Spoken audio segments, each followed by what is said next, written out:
Bachelor পয়েন্টের season 5 এর 30 পর্বের পর থেকে ব্যাচেলার পয়েন্টের শিমুলকে অদৃশ্য হয়ে গেছে, তাকে আর ব্যাচেলার পয়েন্টে দেখা যায়নি। তাহলে কি শিমুল সত্যি ব্যাচেলার পয়েন্ট থেকে বাদ পড়লো, নাকি এর পিছনে লুকিয়ে আছে বড় একটি টুইট? চলুন এবার জানিনি আসল কাহিনী কি।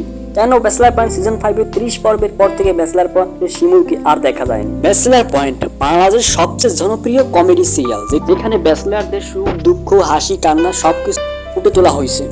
সম্প্রতি ব্যাচেলার পয়েন্টের 30তম পর্বে ব্যাচেলার পয়েন্টের শিমুল কাবিলের মা অসুস্থ হয়ে গেছে এই কথা বলে বাসার কাছ থেকে শিমুলকে ছুটি নেওয়া হচ্ছে এবং শিমুলকে কাবিলের দেশের পাশে পাঠানো হয়েছে। এমনকি নেহাল ব্যাক করার পর প্রেস মিটের প্রথম ছবিতে শিমুলের ছবি দেখা যায়নি। শিমুল না থাকার পেছনে এর ইমোশনাল টুইস্ট লুকিয়ে আছে। 2025 সালের 15 এপ্রিল ব্যাচেলার পয়েন্ট চরিত্রে কাবিলের মা ইন্তেকাল করেছেন। তখন জিয়াউল হক পলাশও একটা আবেগপূর্ণ পোস্ট দেন যে ব্যাচেলার পয়েন্টে হিডেন চরিত্র কাবিলের মা আর নেই, সে মারা গেছে, তার মৃত্যুতে খুবই দুঃখ প্রকাশ করছে। সিজন 5 এর পর্ব 30 কাবিলের মা অসুস্থতা বলা হয়েছে ব্যাচেলার পয়েন্ট চরিত্রে কাবিলের মা আর নেই, সেই সংবাদটাই দেখানো হবে। এখানে পরলোক গমনের এক সিকোয়েন্স রয়েছে, এর কারণে কাবিলা সহ ব্যাচেলার পয়েন্টের সকল চরিত্র নোয়াখালী যাবে কাবিলের মাকে দেখে। হয়তোবা আপনারা অনেকেই এখন বলতে পারেন, তাহলে কি ব্যাচেলার পয়েন্টের শিমুলকে আর দেখা যাবে না ব্যাচেলার পয়েন্টের চরিত্রে?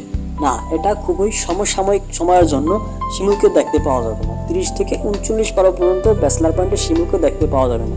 তারপর আবার সে ব্যাচেলার পয়েন্টে যোগ করবে এবং তার সাথে দেখা হবে কাবিলার, শুভ, নেহাল, তাদের সবার সাথে একসাথে নোয়াখালীতে। কাবিলার মাকে দেখতে যাবে কাবিলা সেই জায়গায়।